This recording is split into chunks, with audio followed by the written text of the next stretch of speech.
नमस्कार मंडळी, स्वागत आहे तुमचं माझं यूट्यूबचं चॅनल #क्रिएशन यामध्ये. चला तर मग आता आपण पास्ताची रेसिपी करणार आहोत. व्हाईट सॉस पास्ता तुम्ही खूप वेळा खाल्ला असेल, पण घरी करून बघा. घरचा पास्ता खूप छान लागतो आणि एकदम रेस्टॉरंट स्टाईलच लागतो, एकदम सेम टू सेम. तर बघा, त्यासाठी सगळ्यात आधी मी थोडंसं बटर घेतलेलं आहे, त्याच्यामध्ये भाज्या घेतलेल्या आहे, टोमॅटो घेतलेला आहे, कांदा घेतलेला आहे, शिमला मिरची घेतलेली आहे एक, आणि थोडेसे कॉर्न घेतलेले आहेत.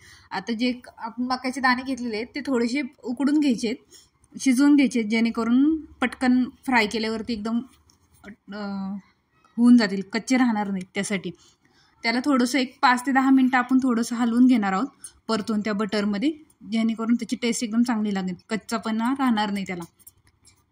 तर बघा, आता पूर्ण हलवून घेते मी, त्याला परतून घेते बटरमध्ये, आणि थोडा वेळ झाकून पण ठेवा, जेणेकरून ते लवकर शिजल्या जाईल भाज्या, जे आपले शिमला मिरची, कांदा वगैरे आहे ते, त्यासाठी. तर हे पूर्ण शिजवून घ्यायचं. त्याच्यामध्ये हवं तर तुम्ही थोडंसं मीठ टाकू शकता, किंवा मग पास्तामध्ये ते मिक्स करताना आपण सगळ्यांच्या सोबत पण मीठ टाकू. त्यासाठी मी काय याच्यामध्ये मीठ टाकलेलं नाही आहे. आता बघा, आपल्या भाज्या एकदम छानपैकी कुक झालेले आहे. त्यानंतर त्याच कढईमध्ये मी नंतर थोडंसं आपण फोडणी करून घेणार आहोत त्या पास्त्याची. तर बघा, आता हे सगळं मी काढून घेते. आपलं चांगलं शिजलेलं आहे, भाज्या वगैरे चांगले कुक झालेले आहे, तर ते काढून घेऊया आपण एका बाउलमध्ये.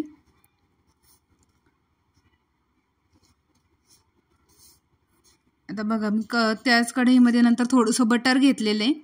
बटर घेतल्यानंतर त्याच्यामध्ये 2 ते 3 चमचे आपण मैदा टाकणार आहोत, आणि त्याला चांगलं परतून घेणार आहोत. आधी बटरमध्ये चांगलं मिक्स करून घेणार आहोत. तर बटर मेल्ट व्हायला वेळ लागते, त्याच्यामुळे मैदा पण त्याच्यामध्ये मिक्स व्हायला जरासं वेळ लागते. जसं जसं बटर मेल्ट होईल तसं तसं आपलं चांगला मैदा त्याच्यामध्ये मिक्स होऊन जाणार आहे.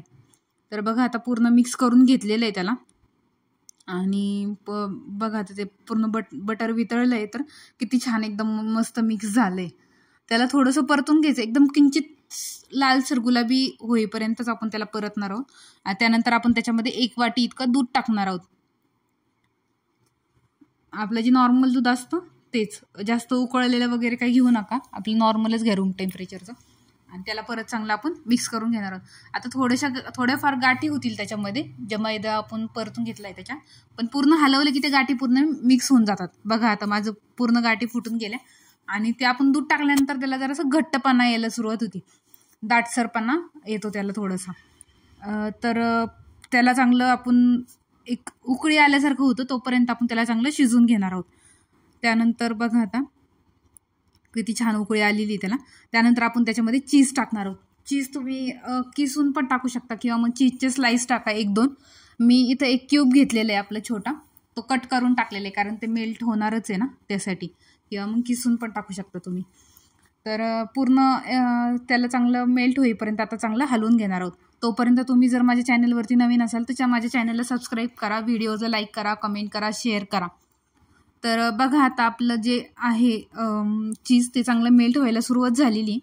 हलवत राहायचं, कारण खाली लागू शकतं आणि त्याचा वास लागू शकतो मग आपल्या पास्त्याला. त्यासाठी एकदम चांगलं मिक्स करून घ्या.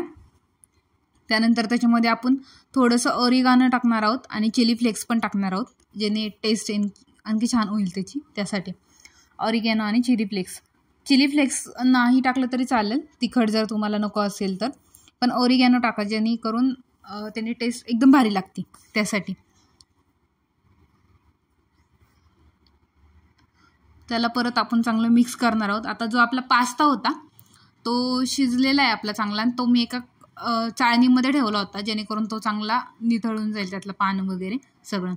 आणि त्यानंतर मग तो आपण त्या जे केलेलं आहे मैद्याची आणि चीजची जी स्लरी, त्याच्यामध्ये टाकलेलं आहे सगळं, आणि चांगलं मिक्स करून घ्यायचं, जेणेकरून सगळ्या पास्ता एकदम सेपरेट पण होतो एक, आणि ती जी ग्रेव्ही आहे आपली ती त्याला चांगली मिक्स पण होती, जो व्हाईट सॉस आहे आपला तो. त्यानंतर आपण ज्या भाज्या टॉस केल्या होत्या त्या सगळ्या टाकून घेऊया त्याच्यामध्ये, आणि परत एकदा चांगलं मिक्स करून घेऊया. चांगलं मिक्स करायचं एकदम, जेणेकरून जो सॉस आहे आपला व्हाईट सॉस तो सगळीकडे लागला पाहिजे. आता ह्याला आणखी तुम्ही क्रीमी पण करू शकता, पण जास्त क्रीमी खात नाहीत कोण, त्यामुळे मी जरासं ड्राय केलेलं आहे. तुम्ही क्रीमी पण करू शकता एकदम. तर बघा, आता ते चांगलं आपलं एक सगळं मिक्स झालेलं आहे. त्यानंतर आपण त्याच्यामध्ये चवीपुरतं मीठ टाकणार आहोत आणि त्याला पूर्ण परत एकदा मिक्स करून घेणार आहोत. एकदा घरी करून बघा, असा पास्ता तुम्हाला नक्की आवडेल आणि आवडला तर मला कमेंट करून नक्की सांगा. So thanks for watching.